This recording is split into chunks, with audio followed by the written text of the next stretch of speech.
24 years of dealing with local body politics, this is by far the most hate-fueled campaign cycle I have ever seen.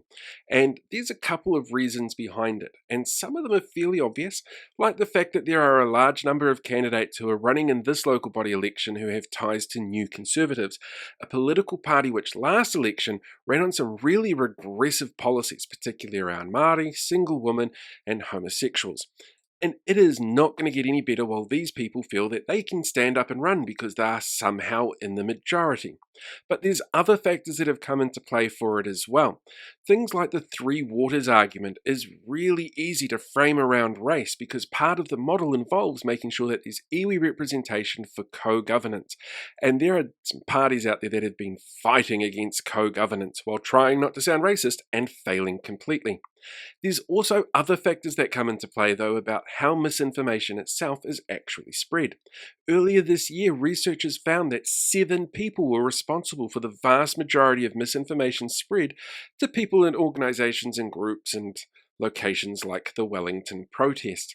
Those people though, according to research out of Otago University in 2019, tended to source most of their misinformation from groups in America that were focused around their own kind of misinformation discourse, and they were big supporters of, President Donald Trump. So we're talking organizations like the Proud Boys and QAnon.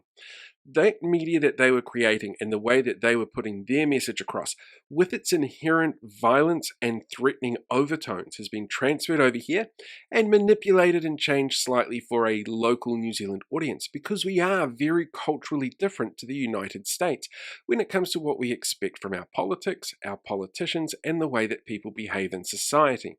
That doesn't change the fact, though, that that information source is essentially from an area of the world where guns and violence are far more commonplace than they are here, which leads us to see an increase in the sort of violent rhetoric that we get coming out in these local body elections. And there's a lot.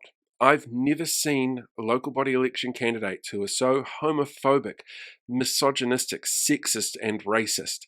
It's really quite scary. And to give these people even an ounce of power, that in itself is a dangerous position to put ourselves in, and it's a dangerous position to put in for them, who have obviously lacked the cognitive skills to be able to go, you know what, maybe we should start doing decisions that are for the greater good of everybody instead of because I don't feel like doing something.